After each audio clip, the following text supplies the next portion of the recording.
Hi there! Ang saya-saya dito. Nandito tayo sa Glasgow, Scotland. Barrio Fiesta. Dami-dami. Libo-libo ang tao. Pero we have two nurses sa katabi ko.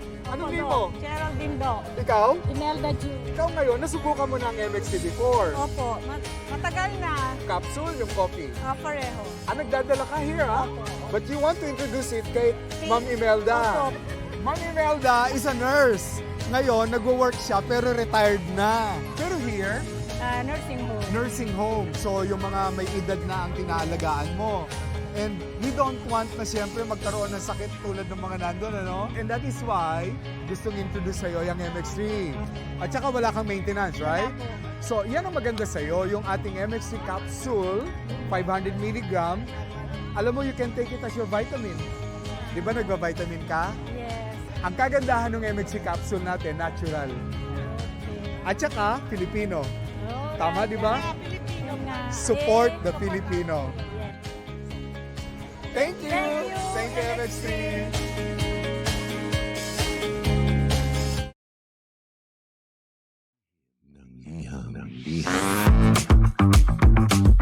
Ang pinakamakulit na girlfriend mo sa balat ng radyo. Isang magandang morning sa inyong lahat! Ako pa rin po nag-iisang girlfriend mo sa radio. My name is Lindsay.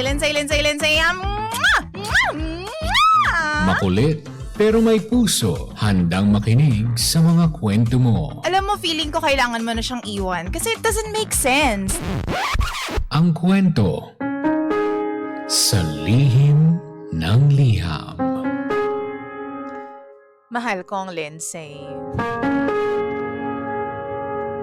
Magandang araw po sa inyong lahat.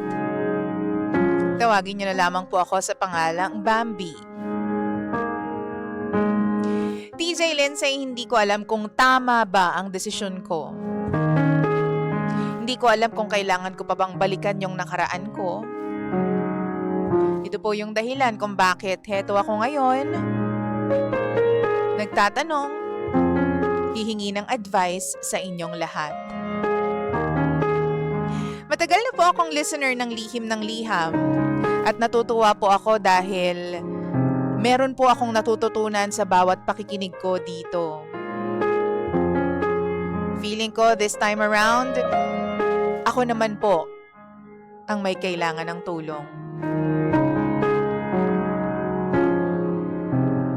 TJ Lindsay, 3 years ago, I had an ex-boyfriend na nanloko sa akin. Dahil sa kanya, kaya nasira ang buhay ko noon. Natanggal sa trabaho kasi hindi na ako nakakapasok. O di kaya naman, late ako palagi. Napaalis po ako sa tinitirahan ko kasi grabe yung nagawa kong paninira doon sa bahay. Dahil kasi sa galit ko yun, galit na galit ako. 1 year unemployed ako, hindi makapag-function ng maayos. Tapos after 1 year, nakabangon din naman ako. Unti-unti, pinulot ko yung sarili ko. Lahat ng iyon nangyari dahil sa ex-boyfriend ko. Pero aaminin ko, palagi pa rin pumapasok sa isip ko yung mga tanong ko. What ifs? What if kami pa rin? Siguro, kasal na kami. Yan yung lagi kong iniisip, DJ Lindsay. Kahit na nung nakabangon na ako, may mga tanong pa rin ako sa isip ko. Pero never ko siyang in-stalk sa social media. Di ko tiningnan yung kanyang account. Until late last year, DJ Lindsay. Itong lalaki na nanloko sa akin, yung lalaki na minahal ko ng sobra pero sumira sa buhay ko, biglang nagparamdam ulit sa akin. Nangangamusta? Ano daw pinagkakaabalahan ko? Sino na daw yung bago ko? Tapos, diniretso niya na ako. Binigay niya sa akin yung pinaka nakakagulat na balita. Ikakasal na siya. Pero ito yung sabi niya sa akin.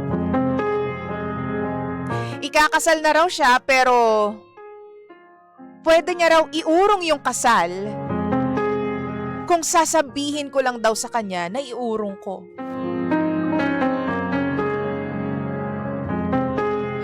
Nung una nagtataka ako, bakit? Saan ang galing yun?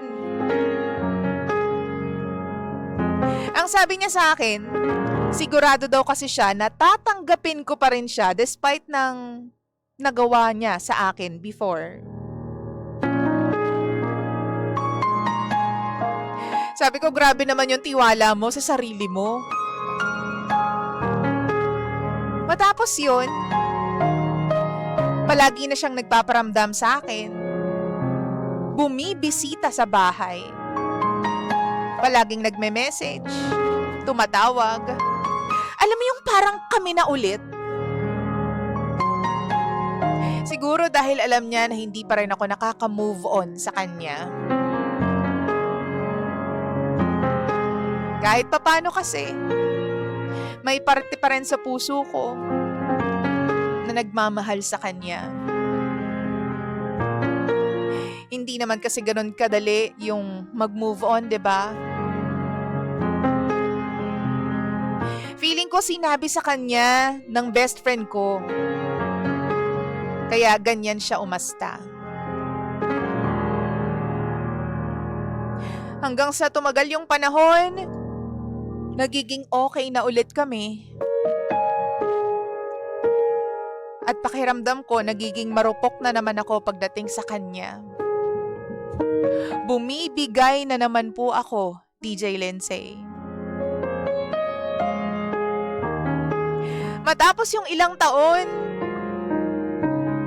parang feeling ko lumiwanag ulit yung mundo ko.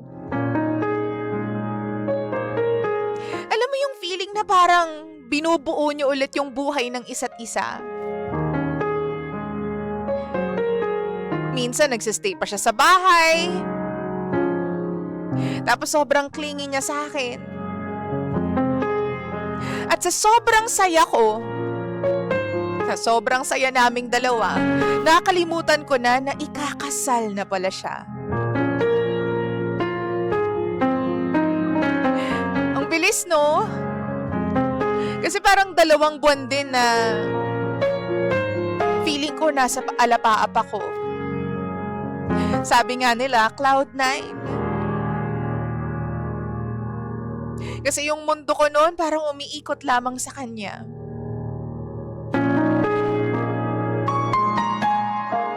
Hanggang sa dumating na yung araw na feeling ko, expected ko naman. Bigla niya akong ginost. Hindi na siya nagparamdam sa akin.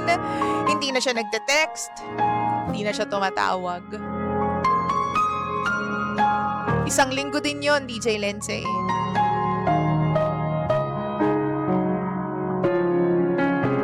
Tapos pagbalik niya, ayun na. Inamin niya na sa akin na kasal na siya.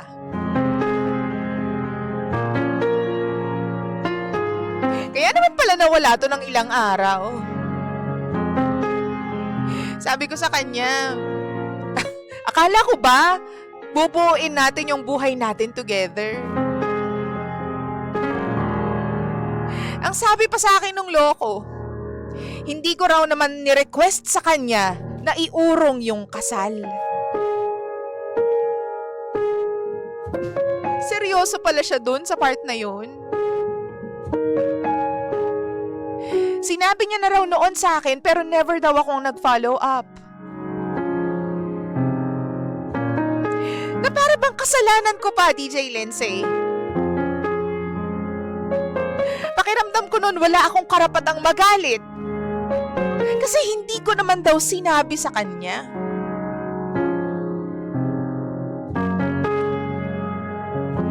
Ngayon, DJ Lindsay, 2 buwan na po akong hindi nagkakaroon. Eto na naman po ako. Hindi na naman ako mapakali. Alam mo yung stability ng isip ko na binuo ko nung ilang taon nung iniwan niya ako. Pakiramdam ko, unti-unti na namang gumuguho. Pero ngayon, mas mahirap kasi yung sitwasyon eh. May madadamay na isang buhay. Kaya ko naman po to ng ako lang. Pero kung sakali nga nabuntis ako ngayon, mas mahirap na.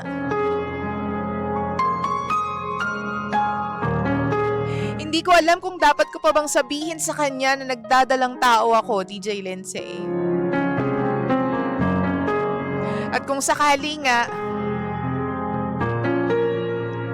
dapat ko pa ba siyang isama sa buhay ko at sa buhay naming dalawa ng magiging anak ko? O pababayaan ko na lang siyang manahimik kasama yung bago niyang pamilya? Please, tulungan niyo po ako.